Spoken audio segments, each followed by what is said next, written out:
Hi, my name's Tom. I'm from Fraser's GAMSAT Tuition. I'm one of the lead tutors here and I've been tutoring for many years. And I think that one of the things that people really get wrong in preparing for Section 1 is believing they can't improve. You can improve. You can definitely improve following 3 steps to improvement and changing the way that you think about Section 1 and the GAMSAT. So the first thing is that you really need to start your preparation with accuracy as your focus. A lot of people worry about the timing, the reading, all the actual semantics of the actual event itself, like how you're going to sit and take the test, going into the room, doing your reading time, all that stuff. That stuff is very important, but with Section 1, it's reading comprehension, right? And the only way you're actually going to actively improve is if you think about the different ways in which you can think through questions, the way whether certain words lead to certain answers, the way that you actually go through lines, the way you approach a poem or a cartoon or a narrative or whatever it is. So I think taking way more time than what is actually allotted to you is the best way early on to build your understanding of how to best approach different types of questions. So at Fraser's, we have something that we call a cognitive toolkit, right?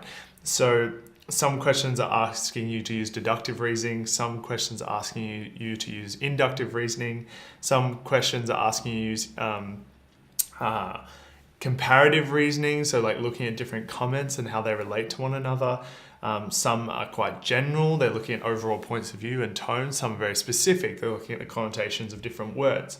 And I think if you take more time focusing on accuracy rather than speed, you can start becoming better at actually identifying which question type is this, like what question is this, where does this actually fall into the bigger picture of the types of questions that are on Section 1, and then kind of like a flow chart in your brain. If you know the type of question that it is, then that pushes you down a flow chart of, oh, okay, specific. That means that I'm going to go word finding. I'm going to actually look at every single word in the question and try and understand what the connotations of each are. So practicing that kind of hyper-analytical approach is really important early on in your GAMSAT. The second thing that I would do is by January, right? You can't keep doing this accuracy-based approach. So step 2 is to use what you've learned in the accuracy phase and push it into test-based timing. So you'll get good at identifying which types of questions have what kind of tactics. You should have an awareness of what kind of strategies you can use based on what question type it is. But now you're going to turn up the heat. And the best time to do this is actually probably from January onwards, because that gives you enough time, like 2 months, to make sure that you actually finish the section using hacks and other things. And you can kind of implement all those strategies that you learned in the accuracy phase of your preparation in a kind of, in a timely environment. So for me, that would be, you've got 100 minutes, 75 questions, right? So that's roughly 1 minute and 30.33 minutes per question. So that's roughly 1.33 minutes per question. So I'd be aiming for 1 minute per question. The reason is that gives you a sort of 25-minute buffer at the end, right? So you've got 75 questions, 100 minutes. If you're doing a minute a question, you use 75 minutes. That leaves 25 minutes for you to buffer for other questions. So if there's a really difficult question, you can take more time, etc. And during this phase, I don't mean don't forget all the things that you've done before. So keep the accuracy, and then when you go and reflect on the question, spend more time looking through what type of question was this, did I get it wrong, did I get it right because I actually knew the answer, what are the different things that led to me doing well or badly, okay? So step 1, accuracy rather than speed. Focus on that for at least the next month or so, next couple months. Then turn on the timing to focus on using those strategies you've built. The third thing is a question log.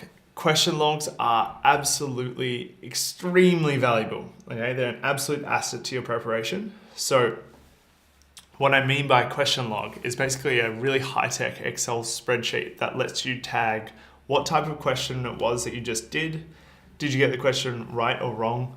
What were the things that led you to pick your answer? And then in the explanation, what were the things that said the answer was right or wrong? This is really excellent because it lets you get a really deep awareness of when you're getting things right because you know. So you have to have an evidence-based approach. So the third step is having an evidence-based approach, okay? So you need to make sure that you know why you've picked an answer and why it's right. You have to have lines that prove why your answer is right. It can't just be a feeling or something implicit. It needs to be more evidence-based. You need to find lines, words, connotations, whatever it is that actually makes your answer right. Now, the best way to incorporate all three of these steps, your accuracy first, then incorporating your timing, and three, using that evidence-based approach, is a question log. So a question log is basically a high-tech Excel spreadsheet. So in my preparation, I improved by about 10 to 15 marks in section 1. And one of the biggest factors that helped me improve so much was my question log. So I used this high-tech Excel spreadsheet where I tagged what type of question it was. So whether it was like a deductive reasoning, poetry, cartoons, and different tierings. Then which answer I picked, which answer was the right answer, why did I pick my answer originally, like what line was it, and what was the explanation that was given. And the best reason for this is, one, you can actually draw patterns, so you can see what types of questions you're getting wrong and what are the things that are leading to you getting it wrong. The second thing is, even when you get questions right, it can show you when you actually know why you're right. So is this a known, right? Is this actually something that you know why you've got it right? Or is it something that just by chance you got right because of a feeling or something kind of inaccurate? So if you subscribe to our email lists, we'll be sending out that question log, my own question log that I made for all our Fraser students, but also for anyone who wants it for free, you can get it on your email. So all you have to do is subscribe to our list to get access to that.